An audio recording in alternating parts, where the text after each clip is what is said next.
고린도전서 15장은 전체적인 주제가 부활입니다.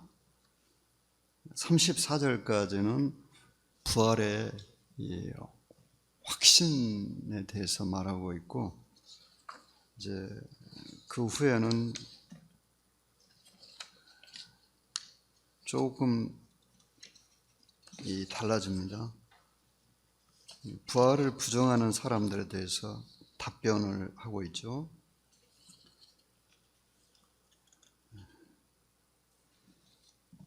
교회 역사에는 실제 부활을 부정하는 사람들이 끊어지질 않았습니다. 사도시대부터 현재도 부활을 부정하는 사람들이 있고요. 그리고 부활한다는 것은 알고 있지만은 부활이 실제적으로 어떠한 결과를 가져올 것인가, 여기에 대해서는 또 많은 그리스도인들이 알지 못하고 있습니다. 그냥 부활하면은 지금과 같은 모습으로 죽지 않는 몸으로 살아날 것이다, 이렇게 대부분 알고 있죠. 그런데 성령님께서 부활에 대해서 신약성경 전반에 말씀을 하고 있고, 또 사도들이 그토록 강조했던 주제라면은 부활은 그렇게 우리가 알고 있는 것처럼 단순히 그냥 살아나는 것, 그 정도가 아니라는 것입니다. 특히 고린도전서 15장은 신약성경 전체에서 부활에 대해서 가장 자세하게 쓰고 있습니다. 29절을 보실까요? 만일 죽은 자들이 도무지 다시 살아나지 못하면 죽은 자들을 위하여 세례를 받는 자들이 무엇을 하겠느냐? 어찌하여 그들을 위하여 세례를 받느냐? 자, 34절까지 주제가 부활의 확신성에 대해서 말씀하고 있어요. 부활이 확실하다는 것입니다. 이 29절, 15장 29절의 말씀은 도무지 해석이 안 되는 말씀이죠. 아마 신약성경 전체를 통해서 가장 해석이 어려운 말씀 중에 한 절일 것입니다. 죽은 사람들을 위해서 침례를 받는다니, 이게 무슨 말인가? 그래서 흔히들 이 말씀을 상징으로 해석을 합니다. 그런데 이 말씀은 바울이 기록할 때 상징으로 기록했다는 증거가 전혀 없습니다. 사실로 기록했습니다. 그러면 우리는 그 당시에 바울이 이 고린도 전서를 기록한 연도가 서기 55년경인데요. 55년에서 56년으로 보고 있습니다. 고린도 교회 성도들은 죽은 자들을 위해서 대신 세례를 받는 것을 알고 있었다는 것입니다. 그렇지 않고서는 이렇게 사실로 쓸 수가 없어요. 그러니까 우리가 성경을 해석할 때 늘 생각해야 되는 것은, 성경을 맨 처음에 수신한 사람들은 우리들이 지금 이해할 수 없는 성경 구절에 대해서 그들은 이해하고 있었다는 것입니다. 그리고 1차적으로 그들이 이 말씀을 문자 그대로 이해하고 있었다는 것입니다. 실제 이 문장의 수사법은 고대 세계에서는 조금 쓰였고 현대로 와서 많이 쓰이게 됐습니다. 고대나 중세인들은 우리가 지금 알고 있는 문장의 수사법을 전혀 알지 못합니다. 거의 알지 못했어요. 예를 들면 우리는 이제 국문법에서 그 수사법을 배웠으니까 알잖아요. 뭐 직유법, 은유법, 뭐 대조법, 역설법, 뭐 제유법, 환유법, 강조법, 이런 거 모릅니다, 그들은. 그러니까 이 과거의 책을 읽어보면은 그냥 이렇게 사실대로 씁니다. 그냥 읽으면은 그대로 해석하게 되어 있습니다. 그런데 이제 문장력이 아주 뛰어나신 분들은 뭐 우화적으로 쓴다든지 또 그 당시에 쓰이는 약간의 이 수사를 사용을 했어요. 그래서 이 29절을 혹시 성도님들 가운데 주석이나 강해서를 찾아보신 분이 계실 수 있는데 거기에 확실한 답이 나옵니까? 이 29절을 해석하는 방법이 대략 한 35가지 정도가 있다고 합니다. 여기가. 혹시 뭐 주석 보시는 성도님 계십니까? 어떻게 나와 있던가요? 거기에? 예. 예. 예. 예. 예.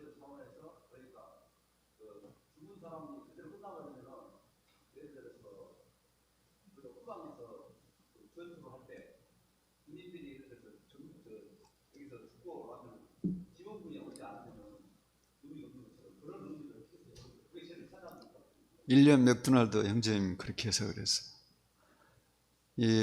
그 당시 고린도 지역에서 다수의 순교자들이 발생하는데 그 순교자들이 줄어든 만큼 그 순교하는 걸 보면서도 새로운 사람들, 그러니까 그 순교자들 전부 침례를 받은 사람들입니다. 침례를 안 받으면 순교 안 해요.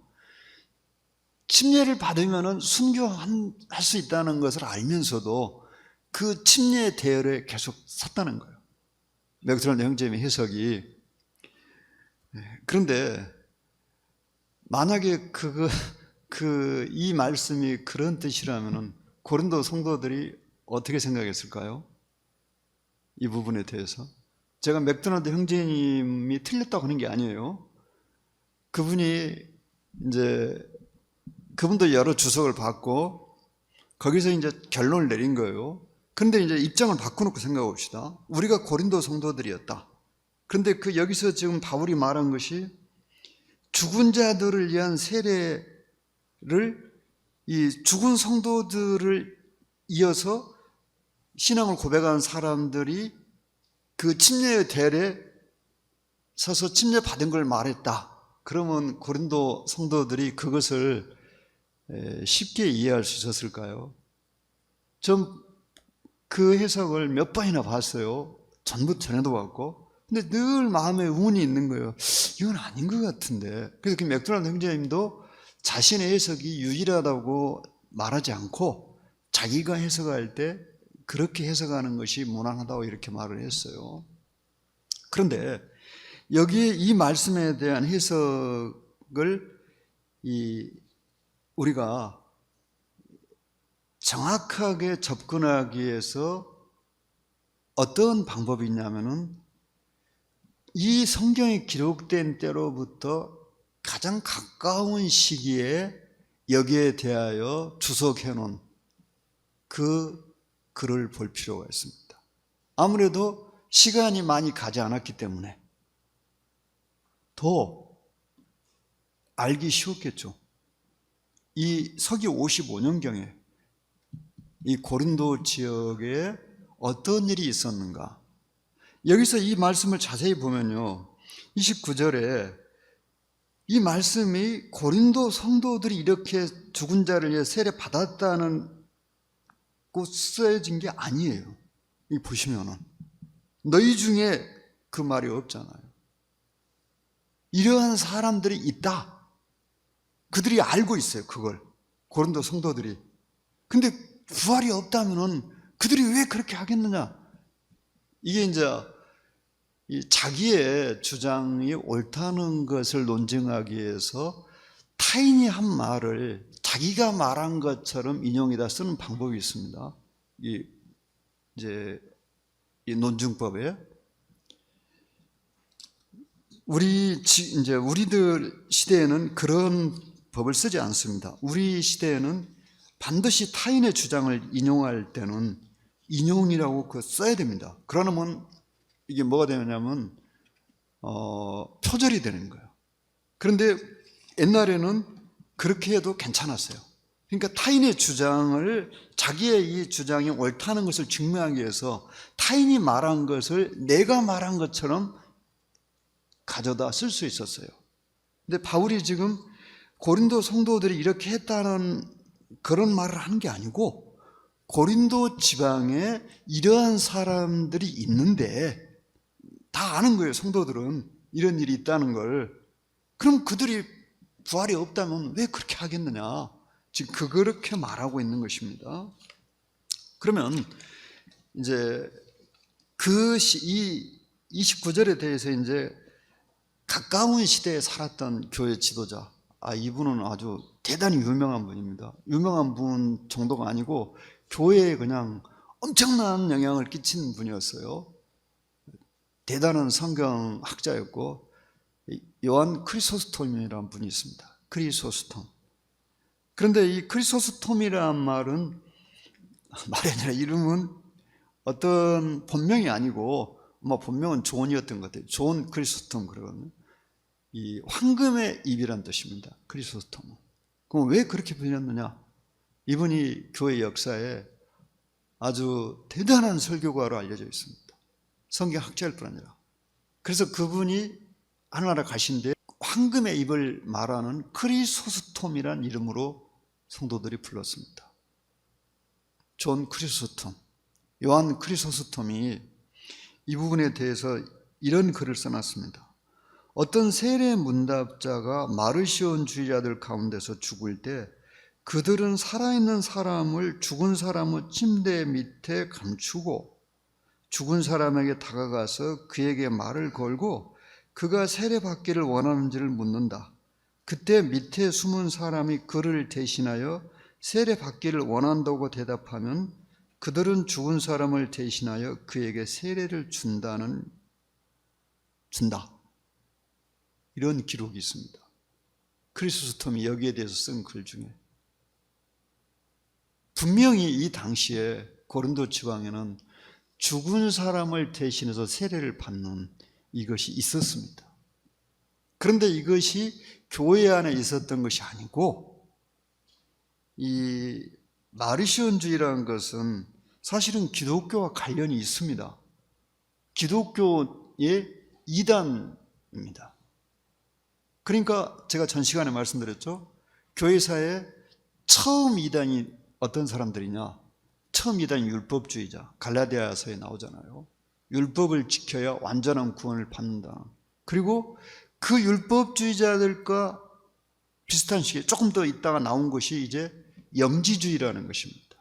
영지주의는 뭐냐면은 우리들만이 특별한 지식을 가지고 있다. 너희들이 모르는. 왜 그런 주장을 할 수 있었냐면은 이 정경 66권이 확정이 안 됐어요. 성경이 우리가 지금 66권을 갖고 있는데 신약 27권, 구약 39권. 그런데 이 66권만이 성경이다. 이렇게 확정된 것은 서기 325년 이후, 그러니까 327년부터 이 카르타고 교회 회의가 열렸어요. 그리고 그 카르타고 교회 회의가 엄청나게 끕니다. 그래서 391년에 교회 회의에서 정식으로 66권만이 성경이라고 정경 확정이 됩니다. 그럼 왜 이렇게 했느냐? 그 영지주의에서 말하는 우리 주님이 실제 사람으로 이 세상에 오시지 않았다. 그냥 사람으로 태어나셨는데 그분이 십자가에 못 박히기 전까지 이 그리스도의 영이 임했다가 십자가에 못 박히면서 떠나버렸다. 그러니까 그리스도의 성육신을 부정하는 거예요. 이런 것이 어디에 나오냐면은 위경에 나옵니다. 위경이란 말은 거짓된 책이다 그 말이에요. 또 유다서에 보시면은 그 에녹이 보라 수많은 의인들이 그리스도와 함께 임하였다. 그런 말씀들이 그 외경에 나옵니다. 이 외경하고 위경은 좀 달라요. 외경은 100% 성령님의 감동으로 됐다고 확신할 수 없는 책. 그래서 성경에도 안 넣었어요. 위경은 도무지 믿을 수 없는 책. 그런데 지금 우리가 알고 있는 이 여호와 증인도 그들의 주장을 그 위경에서 가져왔습니다. 놀랍게도 그 거짓된 문서들이 지금까지 전해집니다. 일부가. 그런데 이 시대에는 사도들 시대, 즉 서기 200년까지는 그런 외경과 위경을 같이 봤습니다. 갖고 있었어요. 자료들을. 300년 때도 갖고 있었어요. 그런데 이제 영지주의가 나타나가지고 본격적으로 이제 세력을 피우고 교회가 그냥 거기에 넘어가니까 325년에 교회 회의를 열어가지고 정식으로 그걸 이단으로 규정합니다. 그리고 이제 그 당시 교회 지도자들이 야, 이거 큰일 나겠다 이러다가 성경을 확정을 해야 되겠다. 그래서 66권만을 성경으로 인정을 하게 됩니다. 무려 60여 년 이상의 교회 회의를 통해서. 그래서 처음에는 뭐 요한계시록은 넣지 말자, 또 뭐 야고보서는 넣지 말자, 그런 논란이 엄청나게 많았어요.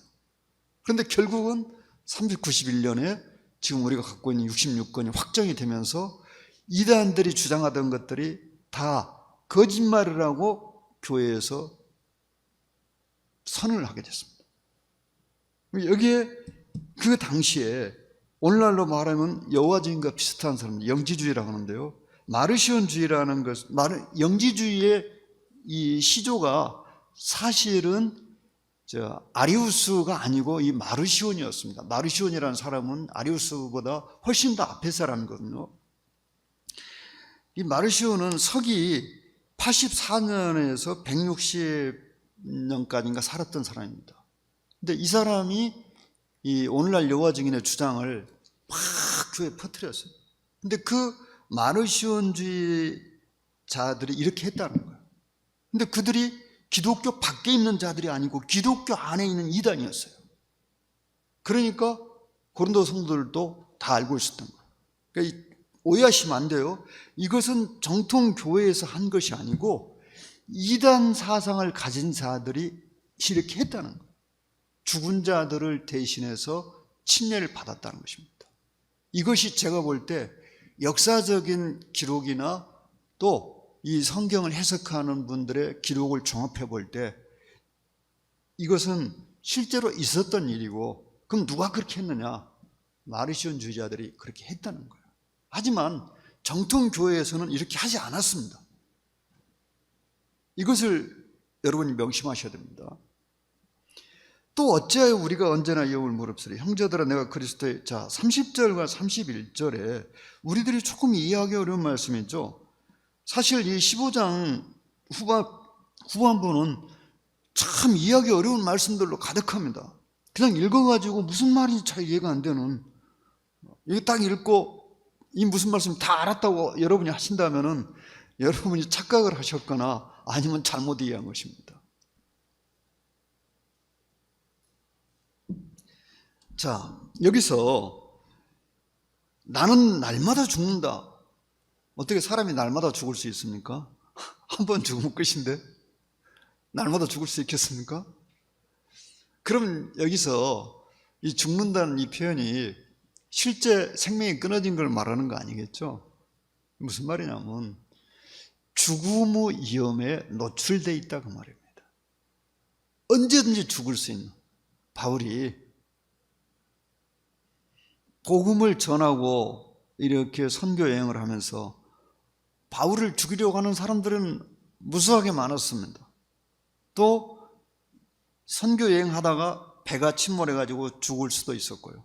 사도행전에 나오잖아요. 그러니까 여기서 날마다 죽는단 말은 그가 날마다 죽음의 위험에 노출되어 있다 그 말입니다.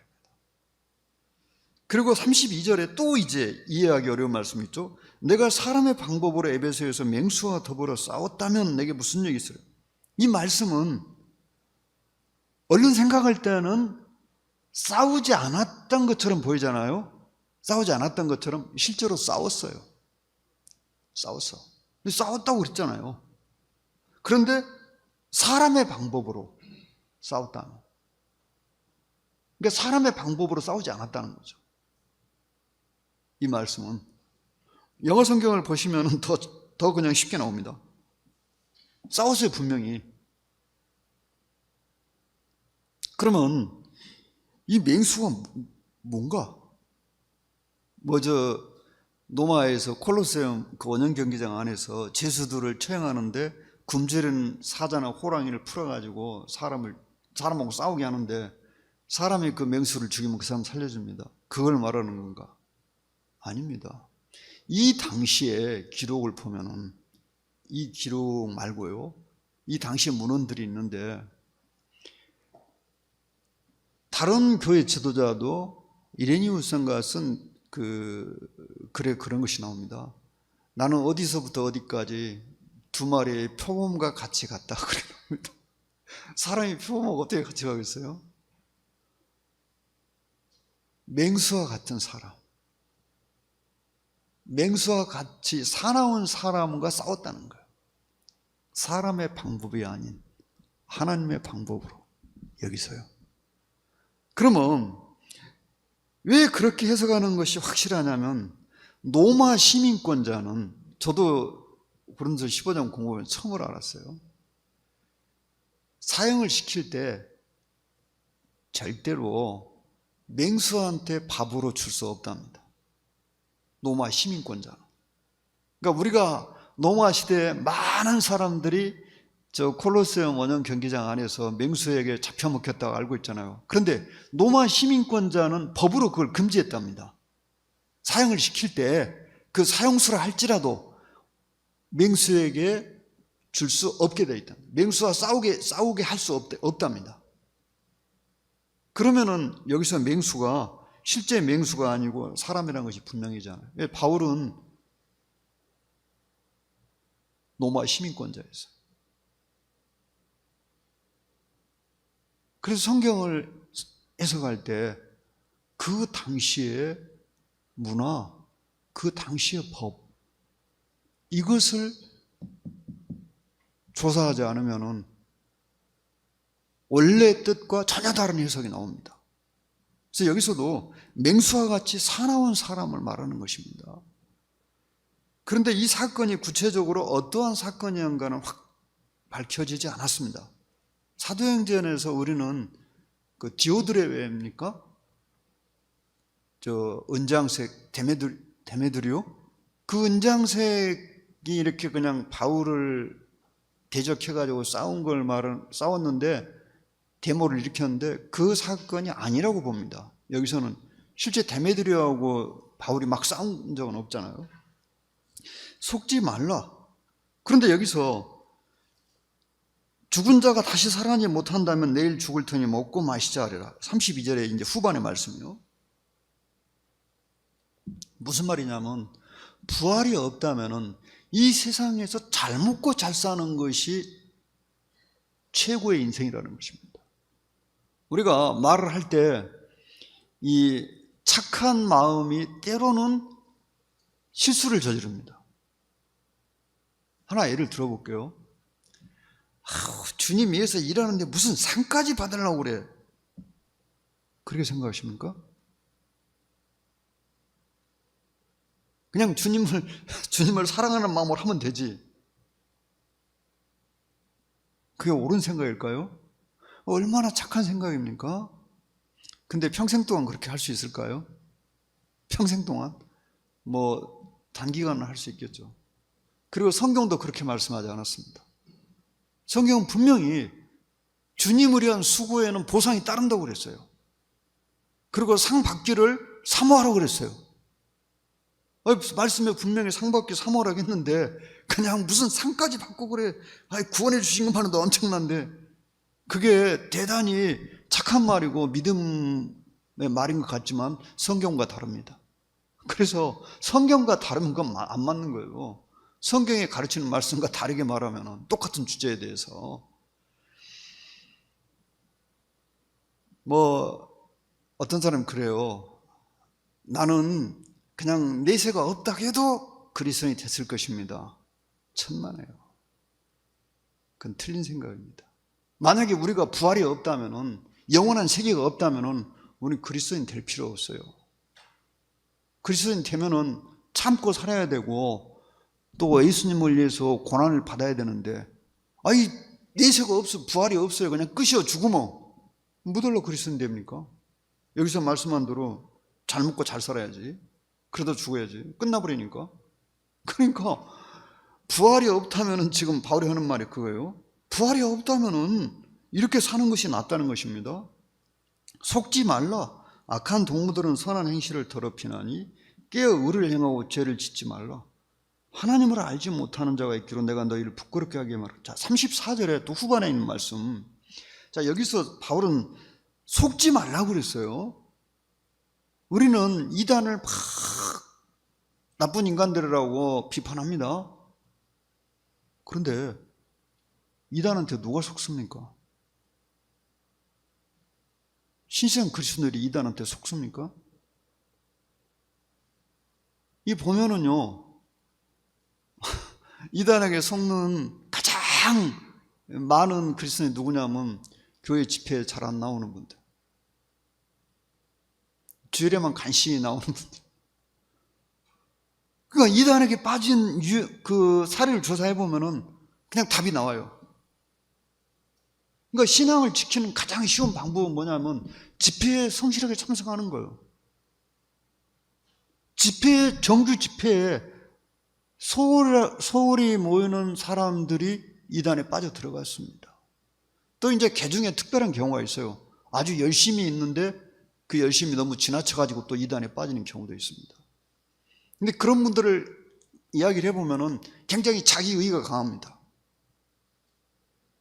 이거 조심해야 되겠죠. 내가 많이 안다든지, 내가 기도 많이 한다든지, 내가 말씀 많이 본다든지 그런 생각하고 있으면요, 사단이 그 사람을 홀리기가 아주 좋습니다. 그러니까 교만이 있으면 그냥 홀리기가 아주 쉬워요. 사단은 오랫동안 인간을 다뤄봤기 때문에 이 사람은 이런 식으로, 저 사람은 저런 식으로, 머리가 좋은 사람 이렇게 속이고 머리가 안 좋은 사람 이렇게 속이고, 경건한 신실한 그리스도인 이렇게 속이고 부실한 그리스도인 이렇게 속이고, 그냥 아주 그냥 그 사람 속이는데 사단만큼 능한 자가 없어요. 그래서 교만이 있으면 사단에게 그냥 대번에 사단이 살짝만 발을 걸면 확 넘어지는 거예요.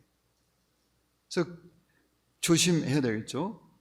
자, 여기에 하나님을 알지 못하는 자가 누굴까요? 간단합니다. 하나님 알지 못하는 누군가? 요한복음 17장 3절 보겠습니다. 같이 읽으실까요? 요한복음 17장 3절 시작. 영생은 곧 유일하신 참 하나님과 그가 보내신 자 예수 그리스도를 아는 것입니다. 영생은 하나님 아는 것이라고 그랬어요. 근데 여기에 하나님 알지 못한다고 그랬어요. 그러면 이 사람은 가짜잖아요.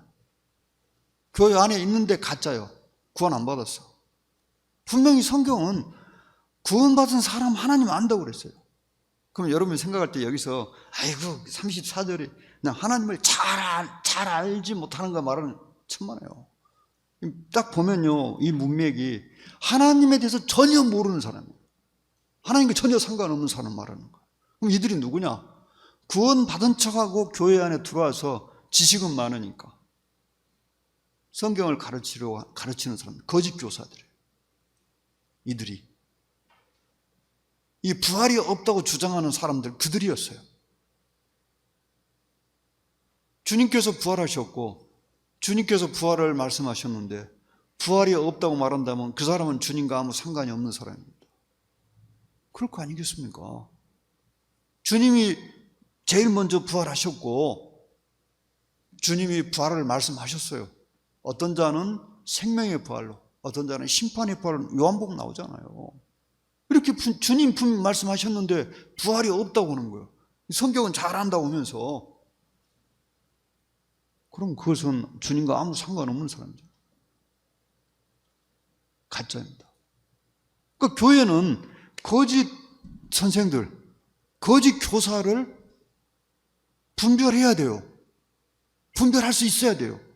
에베소 교회가 그랬잖아요. 요한복음 2장에 나오는 사도라, 자칭 사도라 하되 거짓된 자들을 너희가 분별해서 그들을 쫓아낸 거. 우리가 주님을 믿는데 그냥 주님 믿으면 그냥 옳은 말도 안 하고 바른 말도 안 하고 잘못해도 아무 말도 안 하고 그게 신앙입니까? 우리 주님이 그렇게 했으면 어떻게 십자가에 그분이 십자가로 내몰렸겠어요? 유대인들의 그 위선과 허위를 그냥 무섭게 책망하니까 유대인들이 주님 죽이려고 죽인 거잖아요. 어떻게 해볼 수가 없으니까. 아무리 속임수도 안 통하고 어거지도 안 통하고 성경으로 해도 안 되고 못 이기고 이길 수가 없고, 그러니까 억지로 그냥 누명을 씌워가지고 죽이는 것밖에 방법이 없어요. 주님에 대해서. 우리는 주님의 사랑이요, 그냥 측량할 수 없다고 알고 있는데, 사랑이 많으신 주님이 그냥 저 성전에 들어가가지고 그 하나님 팔아가지고 장사하는 사람들 그냥 채찍만 다 패고 그들 때리고 돈 괴를 다 들어엎고 그랬잖아요. 비둘기 파는 자들 하나님 팔아가지고 장사하니까 그 잘못된 자들을 엄하게 책망하고 다스린 거예요. 교회 역사는 그렇게 돼 있어요. 그런 자들을 교회 안에 용납하면 어느 사이인가 교회가 이제 뒤집어져 버려요. 여기서도 바울이 그러잖아요. 하나님 모르는 자들, 대상이 누구냐면 거짓 교사예요. 바울이 말한 대상은 부활이 없다고 가르치는 자들이었어요. 35절부터 보겠습니다. 누가 묻기를 죽은 자들이 어떻게 다시 살아나며 어떠한 몸으로 오느냐 하리니, 어리석은 자여, 내가 뿌리는 씨가 죽지 않으면 살아나지 못하겠고, 또 내가 뿌리는 것은 장래 형체를 뿌리는 것이 아니오 다만 말이나 다른 것의 알맹이 뿐이로되 하나님이 그 뜻대로 그에게 형체를 주시되 각 종자에 그 형체를 주시느니라. 자, 부활이 없다고 주장하는 자들에게 바울이 여기서 그랬어요. 어리석은 자요. 자연을 보라는 거예요. 자연에. 곡식을 땅에 뿌렸는데 곡식이 죽지 않으면 싹이 나지 못한다는 것입니다. 부활도 그렇게 그렇게 설명될 수 있는 거예요. 우리가 죽지 않으면은 더 영광스러운 몸으로 우리들이 살아날 수 없는 거예요. 죽지 않으면. 지금 이 몸으로는 영원히 살 수 없다는 것이 명백합니다. 왜? 아직까지 한 사람도 영원히 산 사람이 없거든요. 이 지구상에서. 그리고 우리는 나이를 먹어가면서 점점 병이 늘어난다는 것을 알고 있습니다. 그런데 그 병이 생기는 원인을 모릅니다. 의사들은 병을 이렇게 치료하는 거지 병의 원인을 뭐 없애고 하지는 못해요. 의사들도 몰라요. 물어보면. 그래서 우리는 죽는다는 걸 알고 있습니다. 그런데 곡식이 죽어야만이 새로운 생명이 거기서 나오는 것처럼 부활이 그렇다는 것입니다. 39절로 40절, 41절, 이제 43절 보시면 육체는 다 같은 육체가 아니라 하나는 사람의 육체, 하나는 짐승의 육체. 바울은 뭐 유전에 대해서 공부한 것도 아니고 오늘날 우리가 알고 있는 뭐 지구 과학을 알지 못했는데 성령님의 감동으로 이렇게 놀라운 지식을 여기 써놨습니다. 육체는 다 같은 육체가 아니다. 그렇죠? 사람의 몸하고 짐승의 몸 다릅니다. 돼지 췌장을 갖다가 사람 췌장으로 쓸 수 있겠습니까? 인간하고 가장 비슷해요. 돼지 췌장이. 또 피부 이식할 때 뭐 양이 순하게 보이니까 양의 피부를 잘라서 사람에 붙일 수 있습니까? 이게 달라요. 다르니까 붙일 수가 없어요. 근데 사람의 장기는 이 사람에게 있는 것을 저 사람에게다 붙이잖아요. 물론 이제 면역 억제제를 써야 되지만 신장 이식도 하고 간 이식도 하고 그러잖아요. 그러니까 사람 몸과 짐승의 몸은 달라요. 그런데 이 짐승하고 또 새하고 다릅니다. 이 짐승은 이제 땅에 기어다니는 짐승이겠죠. 또 새하고 물고기 다릅니다. 하늘에 속한 형체도 있고 땅에 속한 형체도 있으니 40절에 얼른 보면은 하늘에 속한 형체가 무슨 저 천사나 어떤 사람 말한 것처럼 생각할 수 있는데요. 이게 뭔가는 그 다음 절을 보면 알 수 있어요. 41절에 해와 달과 별이 나오잖아요. 여기서 하늘에 속한 형체는 해와 달과 별을 말하는 거예요. 이를 성신을 말하는 것입니다. 땅에 속한 형체도 있으니 하늘에 속한 것의 영광이, 그렇죠. 하늘에 있는 해와 달과 별의 영광이 다르잖아요. 이 땅에 있는 무슨 나무나 바위나 풀의 영광 다르잖아요. 나무가 절대로 하늘의 별이 될 수는 없어요.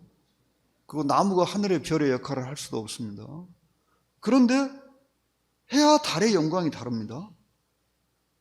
해가 하는 역할 다르고 달이 하는 역할 달라요. 그리고 별과도 다릅니다. 근데 별과 별의 영광이 다르다고 그랬어요. 그렇죠? 더 밝은 별이 있고 좀 덜 밝은 별이 있고 그래요. 죽은 자의 부활도 그와 같으니 썩을 것으로 심고 썩지 않을 것 다시 살아나며. 자, 썩을 것, 지금 몸이죠. 지금 몸. 지금 몸은 썩을 것, 죽을 몸이, 죽는 몸이에요. 이 몸은 죽는다는 거 우리 다 알고 있습니다. 그런데 부활한 몸은 안 썩어요. 욕된 것으로 심고 영광스러워 다시 살. 자, 43절에 똑같습니다. 지금 처음 우리가 갖고 있는 이 몸을 말하고 있는 거예요. 왜 욕된 몸입니까? 우리 몸이 온갖 욕심을 부리잖아요. 뭐 제가 자세히 설명하면 다 아시겠죠. 눈이 이렇게 보니까 욕심이 생기고, 그 다음에 그 욕심이 커지니까 사망이 오죠. 또 몸이 있으니까 몸에서 막 식욕이 생기고 그렇잖아요. 그런데 이 부활한 몸은 영광스러운 몸으로 되는 거예요. 우리 지금 몸이 가지고 있는 약점이나 잘못된 것들이 없어요. 부활한 몸은. 우리 지금 몸은 저 1층에서 2층 올라오는데 반드시 계단을 통해서 올라오든지 엘리베이터 타고 올라와야죠. 그냥 허공을 쭉 걸어갖고 올 수는 없어요. 그리고 저 문이 닫혀 있으면 못 들어와요. 문 닫혀 있는데 들어올 수 있습니까? 뭐 순간이동? 그런 것은 어디 게임에서나 하는 말이지 현실에서는 안 되는 거예요. 근데 우리 주님이 문이 딱 닫혀 있는데 가운데 딱 나타나셨잖아요. 부활한 후에. 설명할 수 없어요. 물리학의 법칙으로도. 그래서 여기서 욕된 것으로 심고 이 처음 몸이 있기 때문에 부활한 몸이 있는 거예요. 약한 것으로 심고 강한 것으로 부활하기 전과 부활한 후 그 몸을 비교하고 있는 거죠. 육의 몸으로 심고 신령의 몸으로 다시 살아나니 육의 몸이 또한 영의. 자, 44절의 말씀이 또 해석이 어렵습니다. 육의 몸은 뭐이고 신령의 몸은 뭔가? 아니, 육의 몸, 육 자체가 몸인데 무슨, 쉽게 이렇게 생각하시면 돼요. 욕심이 가득한 몸, 이 몸은, 이 처음 몸. 그러면 우리가 지금 갖고 있는 이 몸은 무엇의 지배를 주로 받고 있는가? 우리는 이 이성과 감성이란 말을 알고 있습니다. 이성이 뭔지 감성이 뭔지 다 아시잖아요. 그래서 이제 하는 말이 그렇잖아요. 이치대로 되기를 바라라. 그건 무슨 말이냐면 이성을 따라 행하라 그 말이에요. 그래서 지금 몸은 감성을 따라 행하고 있어요. 감성. 뭐 이런 말씀 들으면 또 우리 자매님들 속상할지 모르겠는데, 남자는 행동의 30%가 이성이고 70%가 감성이라고 했어요. 근데 여자는 감성이 몇 프로라겠습니까? 자매님들 잘 모르시죠? 형제님들은 잘 아실 건데 감성 몇 프로라겠어요? 감성이 90%라겠어요.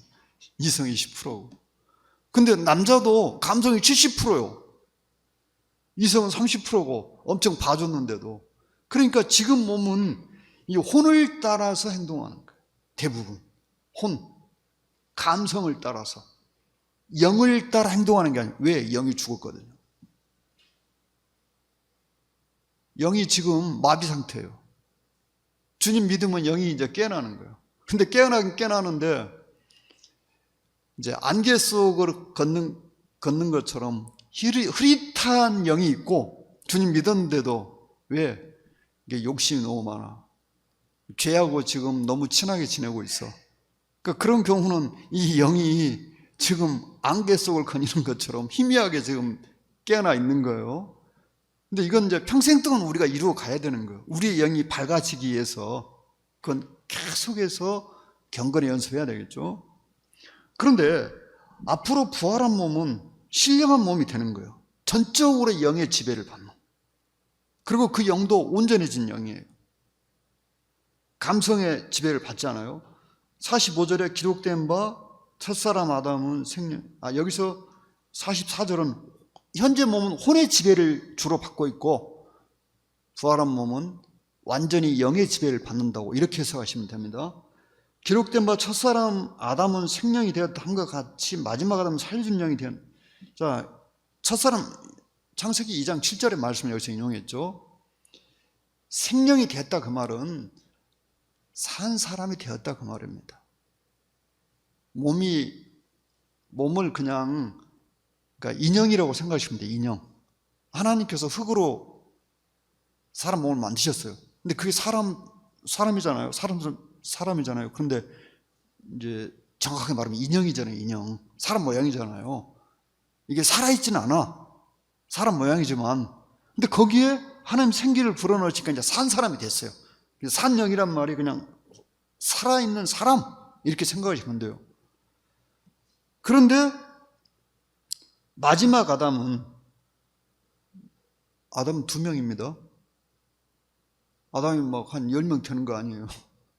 그러니까 첫 번째 아담, 두 번째 아담이잖아요. 근데 두 번째 아담을 다른 말로 마지막 아담이라고 할 수 있어요. 왜? 아담이 그걸로 끝이니까요. 그래서 마지막 아담은 우리 주님입니다. 마지막 아담은 살려주는 영이 되었다. 주님께서 십자가에서 죽으심으로 죄로 인해서 죽은 사람들을 죄에서 구원해 주는, 즉 사망에서 건져주시는 그 일을 주님이 하셨다는 것입니다. 주님 때는 우리가 지금 사망에서 벗어났잖아요.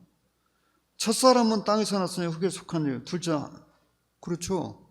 흙으로 만들었잖아요. 첫사람 아담은. 두 번째 사람, 우리 주님이 가르쳐서 두 번째 사람이라고도 합니다. 우리는 모두 아담에게 속해 있어요. 태어날 때. 그런데 구원 받으니까 이제 아담에게 속한 사람이 우리 주님에게 속한 사람이 됐어요. 그래서 거듭났다 그렇게 표현하는 거예요. 두 번째 다시 태어났어요. 그러니까 주님에게 속했어요. 근데 둘째 사람은 하늘에 속했다고 그랬어요. 하늘에서 나셨다 그랬어요. 그러니까 우리가 성경을 볼 때 조심할 것이 막 무수하게 많은데 우리 주님은 만들어졌다는 말씀이 어디에도 없어요. 그러니까 어떤 사람이 우리 주님이 만들어졌다고 말하면 그 사람은 이단입니다. 왜? 주님이 하나님 되신 걸 부인하고 있는 거예요.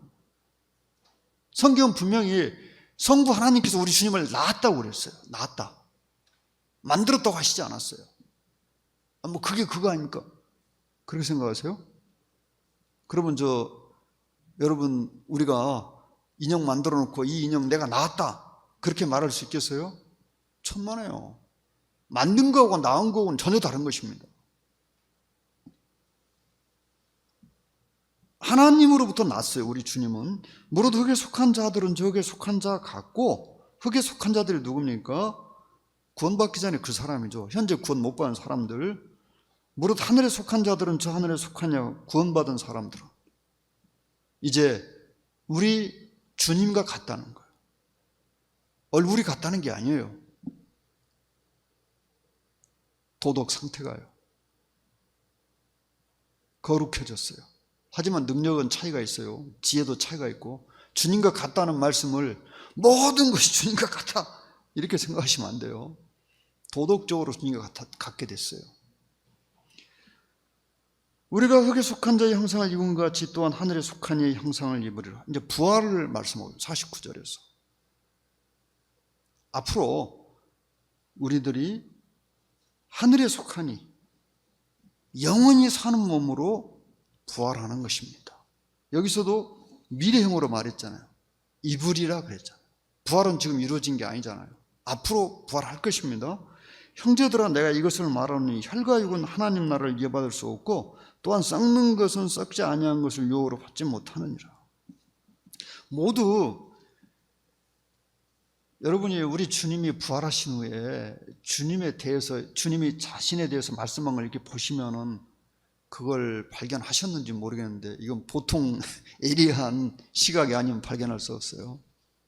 주님 부활하신 후에요. 어떤 말씀을 하시냐면은 영은 몸과 뼈가 없대. 나는 살도 있고 뼈도 있다 그랬어요. 근데 거기에 뭐가 빠졌습니까? 피가 빠졌잖아요. 피. 부활하신 주님은요, 본인이 피가 있다고 말씀하신 적이 없어요. 한번 자세히 찾아보세요. 신약성경. 혈과 육은, 그러니까 혈과 육이 같이 있는 이 처음 몸은 하나님 나라를 이어받을 수 없다고 그랬어요. 영원 세계에서 하늘 천국에서 살 수가 없어. 지금 천국에 사는 건 그리스도인 천국 간 건 영혼만 갔어요. 영혼. 혈육은 못 갔어요. 그렇죠? 그러니까 부활한 몸은 피가 있다는 말씀이 없어요. 몸은 있는데 그 몸도 이 몸이 아니에요. 다른 몸이에요. 이 몸과 전혀 다른 몸이에요. 생각해 보십시오. 이 몸은 피가 없으면 못 살아요.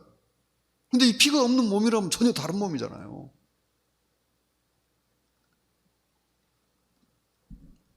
또한 썩는 것은 썩지 아니할 것을, 지금 몸이죠. 썩는 거.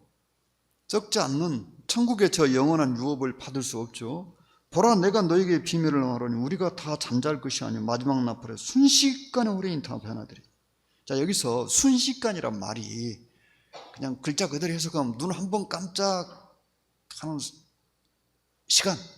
그러니까 이 순자가 눈 깜짝일 순이에요. 그 다음에 식은 숨 쉴 식. 그러니까 눈 한 번 깜짝하고 숨 한 번 쉬는 시간. 그런데 이게 원어로는요 그렇게 안 돼 있어요. 더 이상 나눌 수 없는 짧은 시간, 그렇게 돼 있어요. 원어에서는 더 이상 나눌 수 없는 짧은 시간. 현재 지구상에서 관측이 가능한 시간이 뭐 100억 분의 1초인가가 가능해요. 그것도 관측이 돼요. 측정을 할 수가 있어요. 근데 그보다 더 짧은 시간. 뭐 그것까지 우리가 생각할 필요 있겠어요? 그냥 금방 변해가지고 이제 주님이 공중에 오시면 순식간에 우리 다 변한 51절에 또 마지막 나팔. 하여튼 별 희한한 사람들이 있어요. 여기도 마지막 나팔이 그렇게 문제가 됩니다.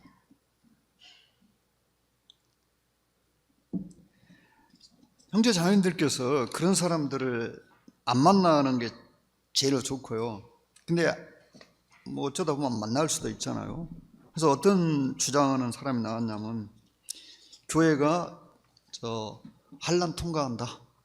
한란 중간에 휴거된다. 왜냐 그러니까 여기에 마지막 나팔에 다 변한다. 이 휴거를 가리키는 말씀이거든요. 근데 그 마지막 나팔이 일곱인 일곱 나팔, 요한계시록에 나오는 일곱 번째 나팔이 마지막 나팔이잖아요. 요한계시록에서 그 나팔을 가리킨다. 그래서 그 일곱 번째 나팔이 7년 환란 중반에 울리거든요.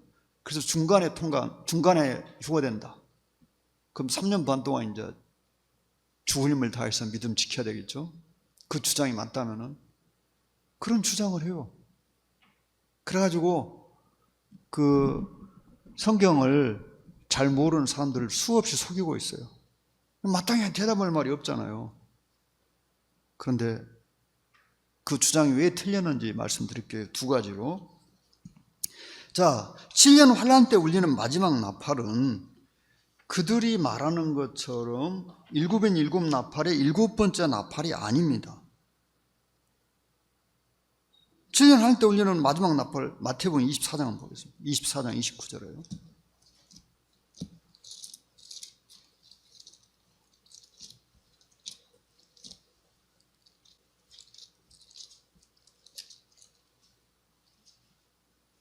거기 보시면은 그날 환란 후에 즉시 해가 어두워지며 달의 빛을 내지 아니하며 별들이 하늘에서 떨어지며 하늘의 권능들이 흔들려.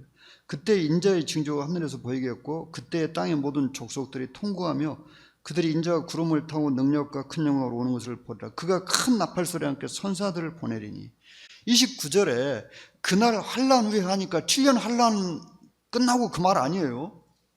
그 위에서 주님이 말씀하신 그 28절까지 그 환란이 있잖아요. 그걸 말씀하는 거예요. 7년 환란 전체가 끝났다 그 말이 아닙니다.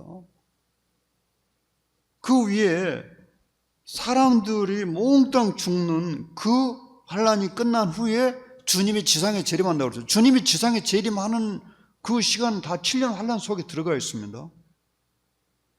그러고도 한참 계속됩니다. 주님이 지상에 재림하신 후에도 7년 환란이 한참 더 가요.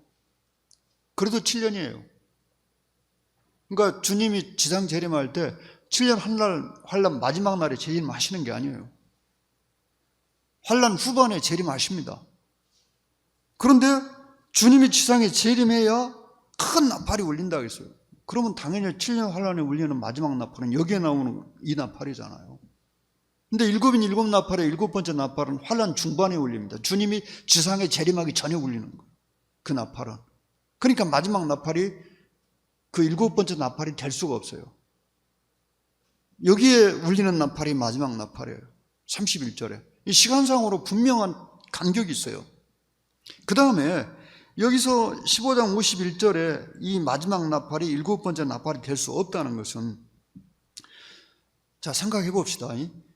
이 고린도전서는 서기 55년경에 기록됐다고 했어요. 55년경에. 근데 요한계시록은 몇 년에 기록됐습니까? 서기? 96년. 95년에서 96년으로 보고 있어요. 그럼 바울이 요한계시록을 알았을까요? 아무리 바울이 사도지만은 기록도 안 된 성경을 알겠어요? 몰랐어요. 그럼 바울도 몰랐는데 고린도 성도들은 더 몰랐겠죠? 그러면 요한계시록에 일곱인 일곱 나팔이 기록되어 있는데 기록되지도 않은 나팔을 바울이 어떻게 알고 여기다가 마지막 나팔이라고 쓸 수 있겠어요? 이건 그냥 성경을 그냥 모르는 사람은 그냥 속이는 기술이에요. 그냥 눈 가리고 아우하는 짓이요.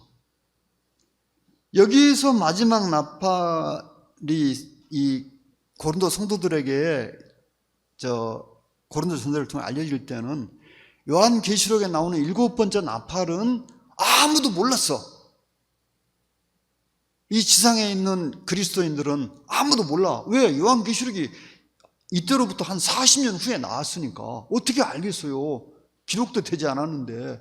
바울도 몰랐어요.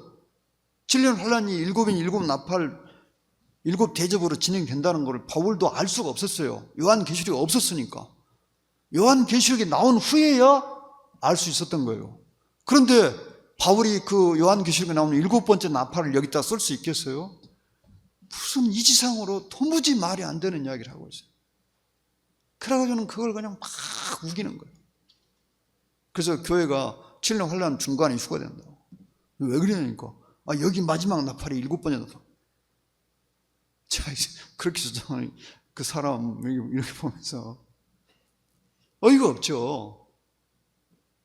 그래서 제가 말씀드린 두 가지 이유로, 다른 이유도 있어요. 여기에 나오는 마지막 나팔은 절대로 7년 환란에 울리는 일곱 번째 나팔이 될 수 없다는 거. 그러면 여기에 대해서 제가 특별히 어떤 자료를 찾아봤는데요. 찾아본 게 아니라 어떤 기회가 돼서 보게 됐어요. 근데 여기에 대단히 탁월한 해석을 해놨더라고요. 이분이 D.L. 무디 아들인데요. 이 나팔이란 단어가 군사용어랍니다. 군사용어. 언어가. 그런데 그 당시에 로마군이 사용하던 군사용어를 썼어요. 그럼 로마군이 이 나팔을 가지고 신호를 했는데 어떻게 했냐면은 로마군이 이 나팔로 군대를 통제할 때 첫 번째 나팔이 빵 하고 울리면은 로마군은 이 진영이 있어요. 자기들 진영이. 이건 이제 한 군이라고 하는데요. 보통 6,000명 정도가 한 군입니다. 거기 이제 대장을 장군이라고 그래요. 거기서. 그 밑에 이제 천부장들이 있어요. 그 백부장 있고. 이 첫 번째 나팔이 빵 하고 울리면은 로마군은 하던 일들을 다 중단하고 철수 준비를 한답니다. 이동할 준비를 해. 하던 일들 다 멈추고. 그 다음에 두 번째 나팔이 울려요. 두 번째 나팔이 울리면은 출발 준비를 끝내라는 겁니다. 출발 준비를 끝내고 출발 대기 상태를 갖추라 그 말이에요. 노마군이 이동할 때 그냥 나팔 한 번 울려가지고 이동하는 게 아니고, 첫 번째 나팔은 하던 동작을 전부 멈추고, 군대에서 말하는 소위 동작하면 하던 다 멈추고 천막도 철거하고 이동할 준비를 끝내는 거예요. 막 서둘러가지고 두 번째 나팔이 딱 울리면은 모든 짐을 딱 싸고 이제 출발할 준비를 끝내는 거예요. 출발 대기 상태에 들어가는 거예요. 세 번째 나팔이 딱 울리면은, 이걸 마지막 나팔이라고 불렀어요, 그들이. 세 번째 나팔이 딱 울리면 무조건 출발한다. 그래서 그분이 D.L. 무디 그 전도자 아들인데 여기에 대해서 탁월한 해석을 해놨어요. 휴거 때 세 번의 나팔이 울릴 것이다.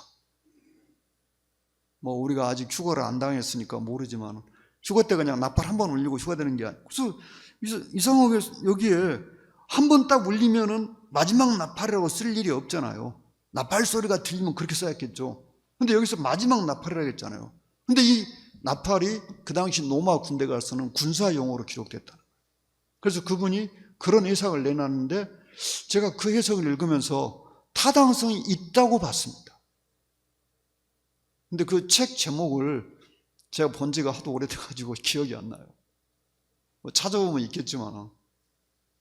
그래서 이 나팔이 세 번째 나팔인지 그건 뭐 단정적으로 말할 수 없지만은 그러한 해석이 있다는 것을 말씀드립니다. 환란 때 울리는 일곱 번째 나팔이 아니고요. 나팔 소리가 나며 죽은 자들이 썩지 아니할 것으로 다시 살아나고 우리도 변화가 되리라. 먼저는 주님 안에서 하늘나라 가신 성도님들이 부활하고 그 다음에 우리가 부활한다는 것입니다. 이 썩을 것이 반드시 썩지 아니할 것을 입겠고 이 죽을 것이 죽지 아니함을, 지금 이 몸이 죽지 않는 몸으로, 썩지도 않는 몸으로 변화되는 거예요. 그게 부활입니다. 이 썩을 것이 썩지 아니함을 입고, 자 54절에 우리가 부활을 하면은 그 다음에 사망을 우리들이 어떻게 한다고요? 이기는 거예요. 더 이상 사망이 우리한테 힘을 쓸 수가 없어요. 죽지 않는 몸으로 바뀌어버리니까, 죽지 않는 생명으로 바뀌니까. 사망은 너의 승리가 어디 있느냐? 사망아 내가 쏘는 것이 어디 있냐? 사망이 쏘는 것은 죄요, 죄의 권능은 율법이라.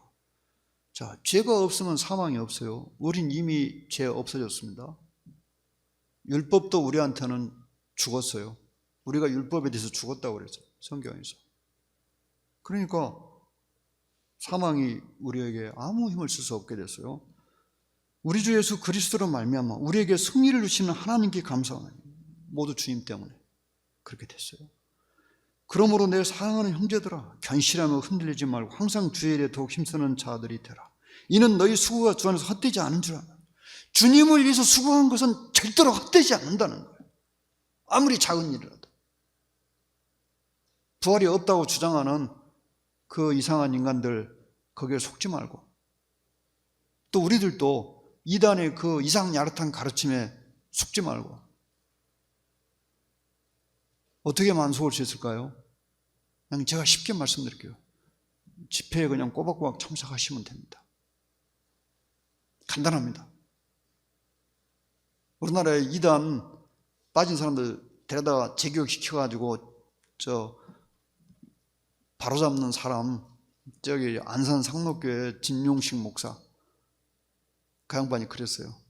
이단에 안 빠져나면 어떻게 해야 됩니까? 누가 물어보니까 웃으면서 목사님하고 친하게 지내면 됩니다. 그랬어요. 그건 무슨 말이에요? 집회에 빠지지 않고 나오면은 이단이 말하는 그 거짓말에 안 속아 넘어가요. 그리고 잘 모르겠으면 물어보고요. 이상하면 또 물어보세요. 그들이 하는 말이 꼭 그겁니다. 목사님한테는 절대 그 말하면 안 돼요. 우리는 목사가, 교회 안에서 목사 부르지 않지만 교파인 사람들한테 꼭 나쁜 인간들이 아버지한테는 말하지 말라고 그러잖아요. 아이들 꼬실 때 비슷하잖아요. 왜 아버지한테 말하지 말아요? 아버지한테 말하면 탄로 나버리니까. 그래서 우리의 수고가 주 안에서 헛되지 않다는 말씀은 주님을 위해서 수고한 것은 결코 없어지지 않아요. 반드시 보상이 따르는 것입니다. 특히 요즘 코로나 바이러스 때문에 그냥 교회마다 목회자들이 완전히 죽을 맛이죠. 진짜 이거 끝나도 성도님들이 과연 교회에 나올지 그게 걱정이 되는 시기입니다. 근데 우리들이 이런 시기에 할 수 있는 최소한의 봉사, 열심으로 모여야 됩니다. 그리고 기도를 더 많이 하십시오. 사람 만나는 것도 쉽지 않으니까. 그러면서 사람을 만나서 복음을 전할 수 있으면 복음을 전하시면 할 일 다 하는 거죠. 우리의 수고가 단 하나라도 절대로 없어지지 않습니다. 주님께서 마태복음 10장에서 이 물 한 그릇이라도 주님 믿는다고 대접했으면 상을 잃지 않는다고 말씀하셨잖아요.